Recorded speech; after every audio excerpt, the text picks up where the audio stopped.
Estamos desarrollando sobre la temática de hidrocinemática los parámetros en los que nos apoyamos para llevar a cabo la clasificación de los diferentes tipos de régimen de flujo.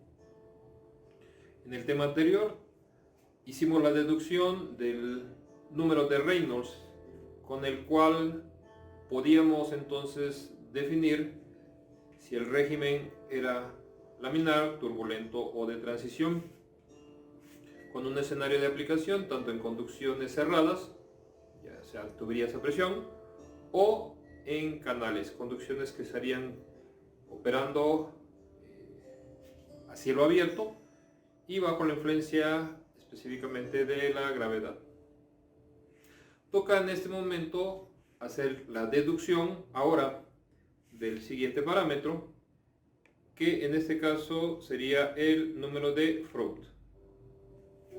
Número de Froude que de manera un tanto semejante a lo que desarrolló Reynolds, Froude establece como elementos referenciales que es la relación de las fuerzas de inercia, nuevamente involucra el movimiento, pero ahora las asocia con las fuerzas gravitacionales.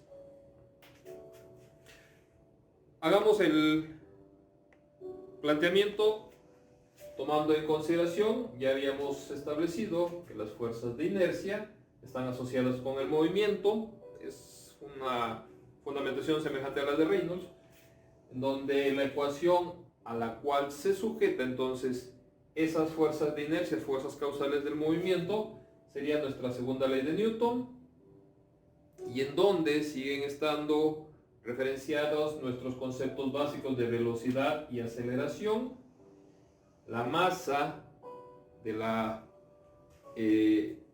masa estaría vinculada a la cantidad de fluido que estemos revisando en nuestras secciones, y decíamos que la masa estaría directamente vinculada con el tipo de fluido que estemos transportando, para cuyo caso vamos a generalizar a través de la densidad.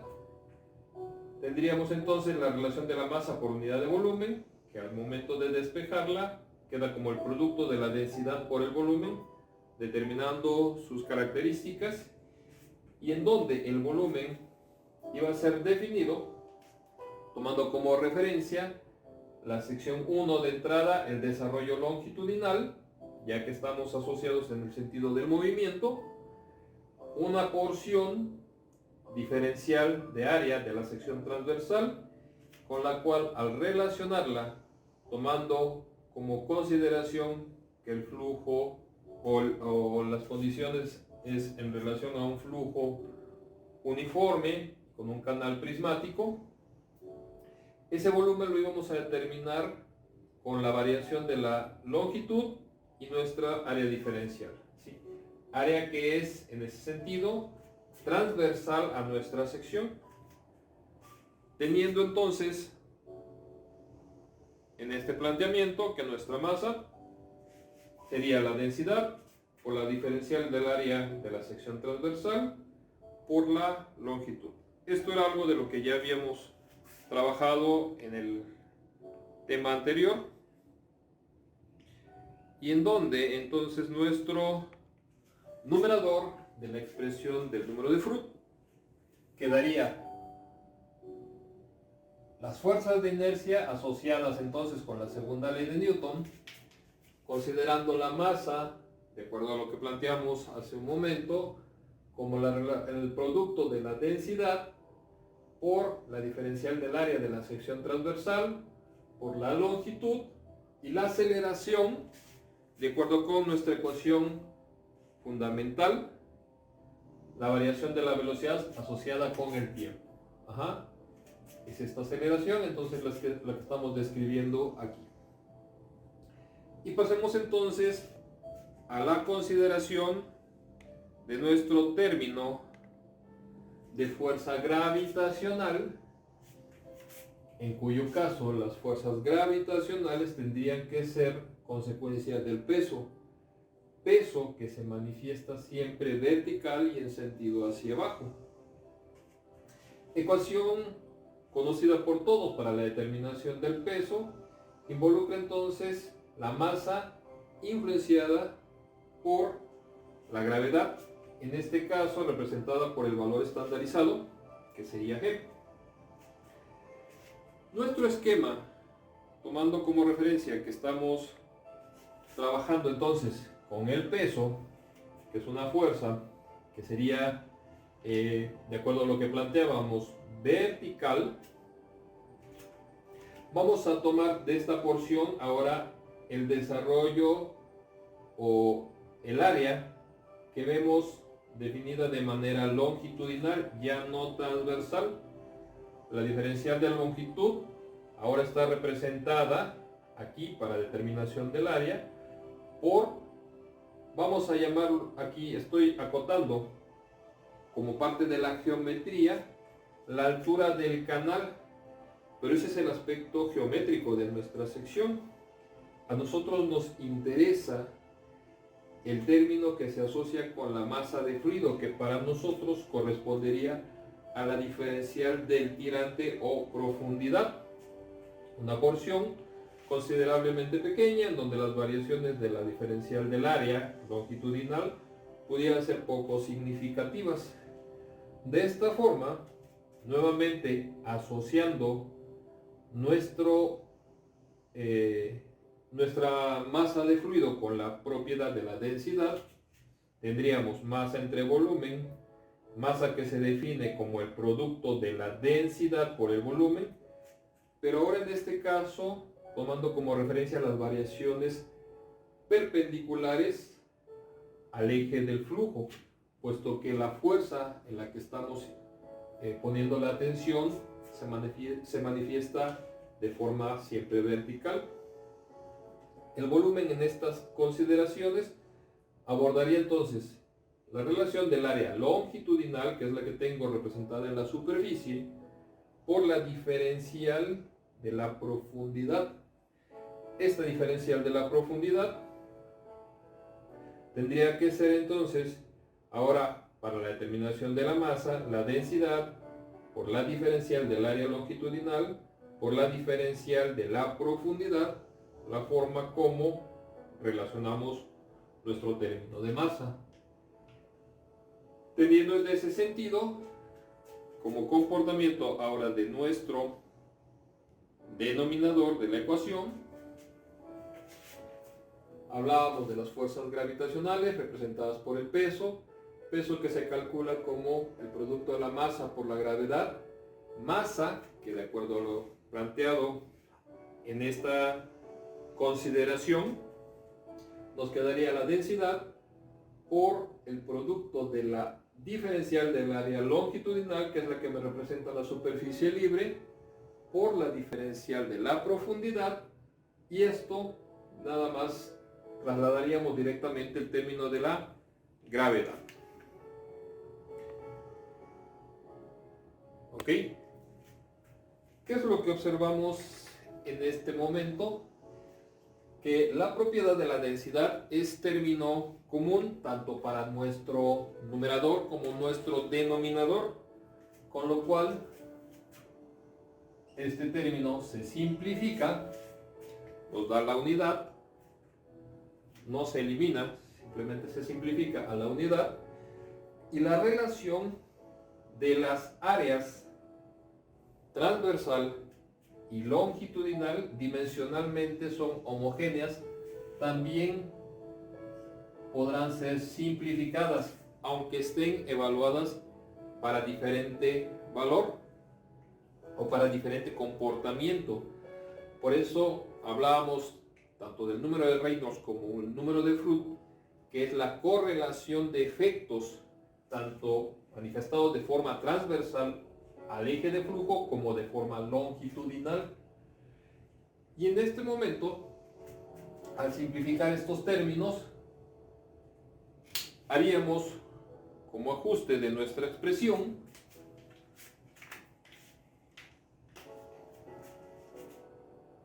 sacaríamos del paréntesis la diferencial del tiempo quedaría dividiendo a la diferencial de la longitud entre la diferencial del tiempo,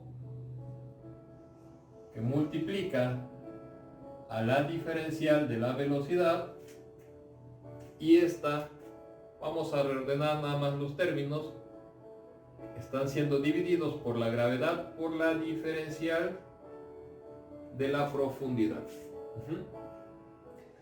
Decíamos que la variación de la longitud entre el tiempo, que es el desarrollo longitudinal que tiene la partícula del punto de entrada en la sección 1 al punto de salida en la sección 2, esta distancia recorrida en este intervalo de tiempo me da la velocidad. Pondríamos en este caso que esto me resulta como el término de la velocidad,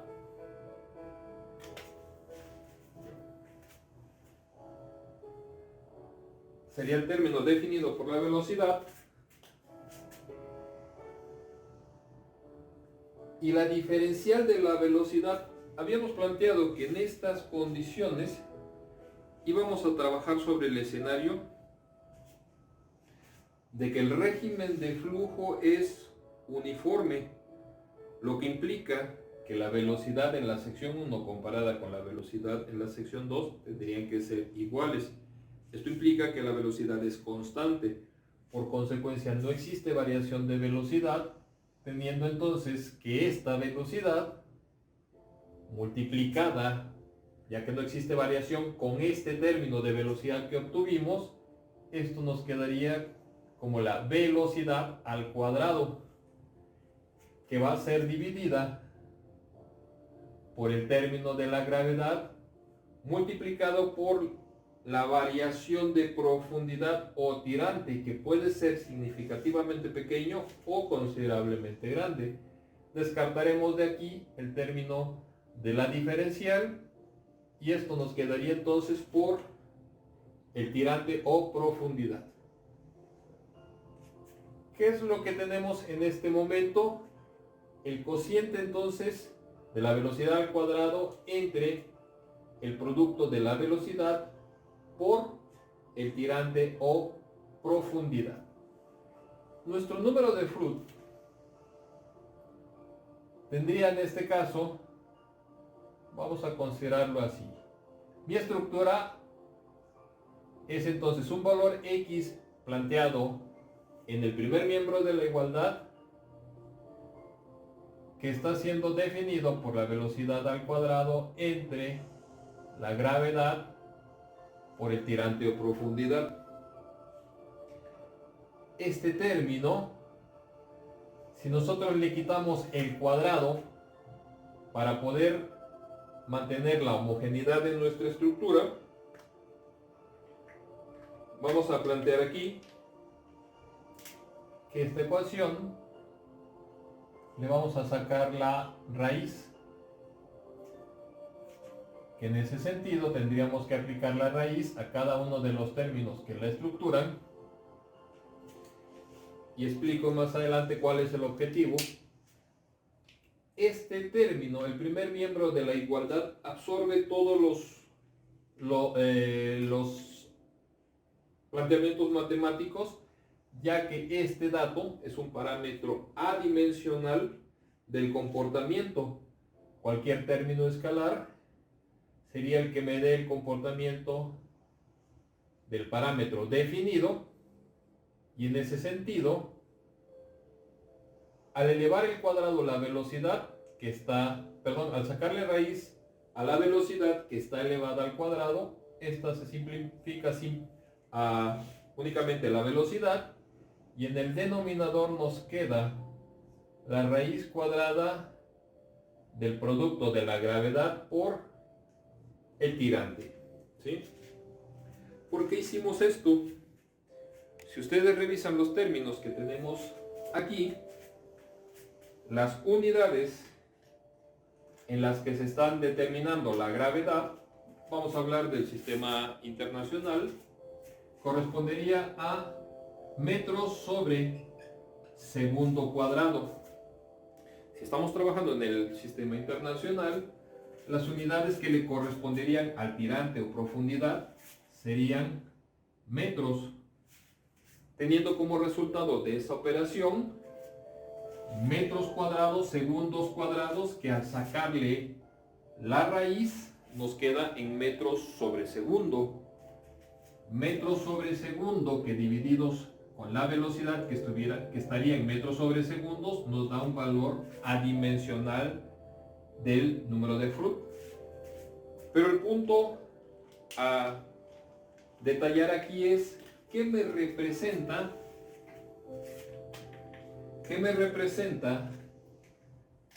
el término que tengo en el denominador? El término que tengo en el denominador es conocido como la celeridad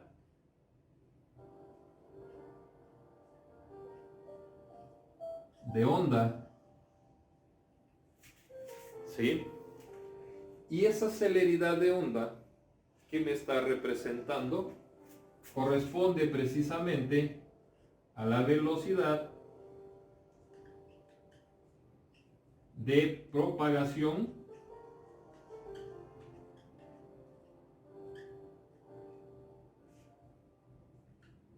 de una onda. Sería una perturbación en la superficie. La velocidad de propagación de una onda en la superficie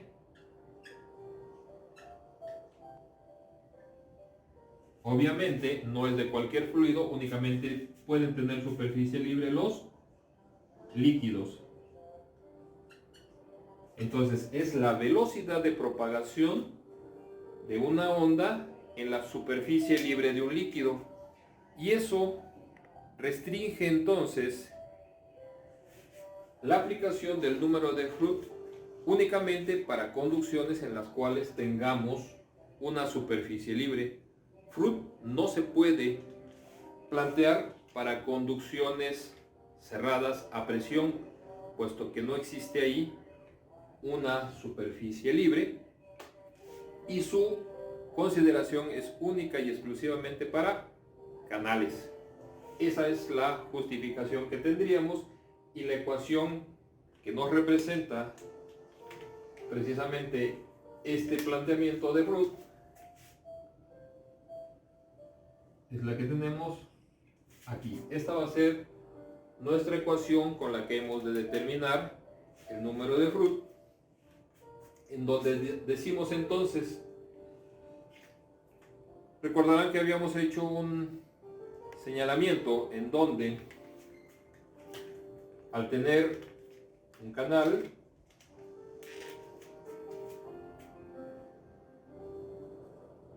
vamos a hablar de las dos condiciones formadas de manera deliberada. Este es un fondo en donde estamos planteando dos condiciones dependientes en esa superficie. El comportamiento acá de un fluido que viaja sobre esta superficie y llega a un punto en donde la pendiente se incrementa y tendríamos algo más o menos así. ¿Ok? Indicación de nuestra superficie libre, indicación de nuestra superficie libre. ¿Qué es lo que se esperaría visualizar de acuerdo con el planteamiento que nos ha dado Froude? Este es un fluido en condición de flujo,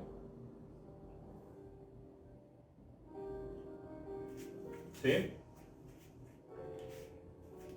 En donde si la pendiente en la que estamos interactuando entre la sección, vamos a llamar para delimitar nuestro volumen de control, que ha sido siempre el escenario hacia donde hemos estado trabajando, sección 1, sección 2, sección 3, ¿sí? Entre la sección 1 y 2, si la pendiente es considerablemente pequeña, La tendencia podríamos decir que es a que esto se genere como un régimen uniforme con igual valor del tirante. Si nosotros con una varita generáramos una perturbación en la superficie, ¿qué es lo que nos está diciendo Freud? Si esa perturbación se da en una zona en donde la pendiente es suave, entenderíamos que aquí, al momento de estar transitando con el fluido, debido a que la pendiente es suave, mi velocidad sería relativamente pequeña. Al momento de generar la perturbación en la parte superior, al agitar la varita, pensemos en que estamos agitando la varita, ¿qué es lo que podríamos observar en su superficie libre? Que esa situación de perturbación me permitiría observar de alguna forma, voy a verlo en planta, cómo la velocidad de propagación de la onda podría ser mayor que la velocidad del flujo, ¿sí? En ese momento voy a ver cómo la onda puede desplazarse hacia aguas arriba, ¿sí? Ya que la velocidad aquí es considerablemente, vamos a cambiar el color, la velocidad del flujo sería considerablemente pequeña. Consecuencia de que la pendiente es suave, entonces al momento de hacer la perturbación en la superficie libre, veríamos cómo la onda se puede desplazar hacia aguas arriba.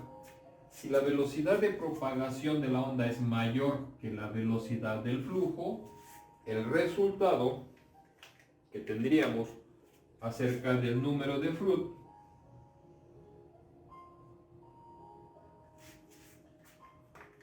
es que, consecuencia de que este valor es pequeño, mi velocidad es mayor, el resultado que tendríamos en este caso es de valores de Freud menores al valor de la unidad, sería una fracción, ¿sí? En este caso se apretó. ¿Qué sucede cuando el número de Freud es menor a la unidad? En ese momento decimos que el régimen de flujo es subcrítico.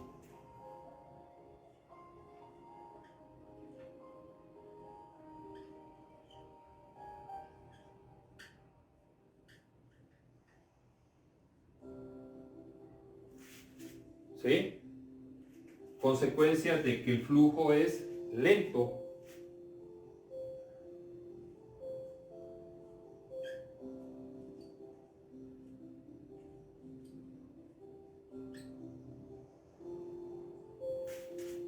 Eso es lo que habíamos planteado anteriormente. Sucedería lo mismo si genero la perturbación en una zona en donde la pendiente es fuerte. Planteábamos que, consecuencia de que la pendiente sea mayor, en ese sentido, la velocidad, las partículas, al identificar esta pendiente fuerte, se van a ver aceleradas. Situación que establece entonces que en esta zona mi velocidad, consecuencia de la pendiente, sería considerablemente grande, ¿verdad? Si la velocidad es grande, al momento de generar la perturbación en la superficie libre, lo que veríamos ahora, lo ilustro en la parte superior, al generar la perturbación en la superficie libre, veríamos cómo ahora la onda se va a ver arrastrada. Esta va a viajar hacia aguas abajo, vamos a decirlo. En el argot de la hidráulica, cuando ya tenemos condiciones de flujo, de acuerdo con el sentido del movimiento del flujo, del fluido, llamamos o referimos aguas abajo hacia el sentido en donde se está viajando el agua y aguas arriba de donde proviene, ¿sí? Entonces, en este caso, la onda, al hacer la perturbación, viaja hacia aguas arriba, mientras que en esta zona, al hacer la perturbación sobre la superficie libre, esta onda tendería a viajar hacia aguas abajo. Es decir, se ve arrastrada por la condición de un flujo rápido. Si revisamos en nuestra estructura, de acuerdo con el número de Froude, la velocidad es mayor que el comportamiento que se puede generar en la superficie libre. Al ser mayor el numerador, el resultado de la operación nos va a dar como resultado que este número de Froude, ese número de Froude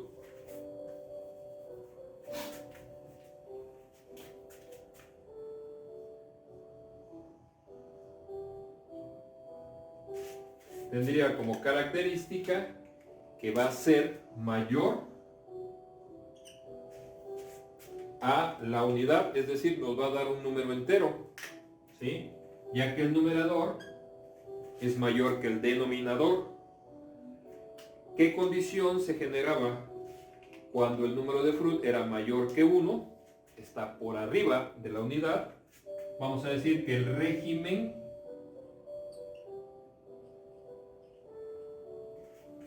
si está arriba es súper crítico.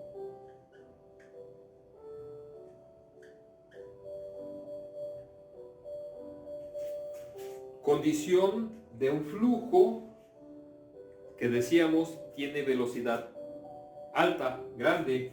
Entonces aquí el flujo es rápido.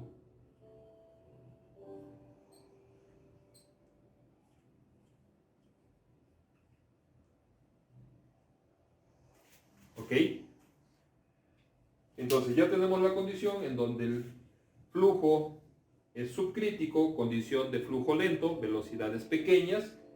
Ya tenemos la condición en donde el flujo es supercrítico, condición de un flujo rápido, velocidades altas.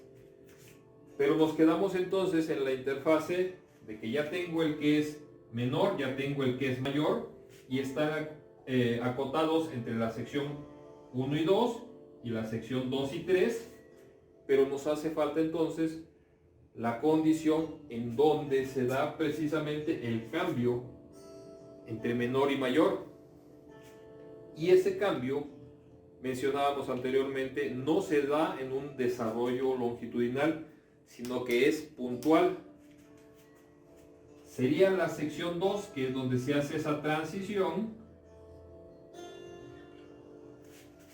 la que nos daría precisamente la condición del régimen crítico.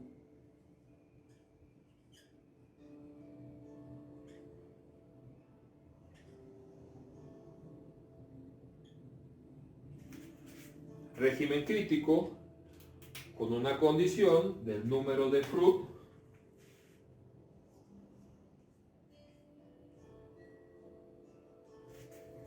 en este caso igual al valor de la unidad.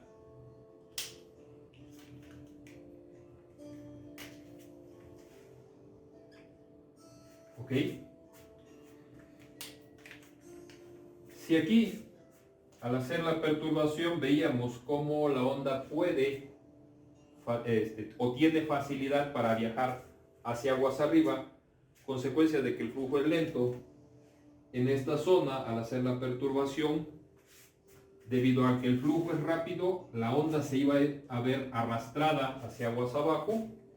¿Qué es lo que se esperaría ver en este punto, que es muy específico, al generar una perturbación. Como la condición es de una igualdad entre la velocidad de la velocidad del flujo y la velocidad de propagación de la onda, en esta zona lo que tendería a ocurrir es que la onda se genera, pero no se ve que pueda viajar hacia aguas arriba, ni tampoco va a ser una condición en donde sea arrastrada por el flujo. Esto tendríamos que considerar lo que es muy difícil encontrar el punto exacto. Sin embargo, se puede llegar a hacer en una recreación física en el laboratorio, pero estamos hablando de que aquí tendríamos el punto en donde la onda se genera con una condición de ser estacionaria. Esta situación vamos a plantearla como la condición en donde se da la transición de los dos regímenes, ¿sí?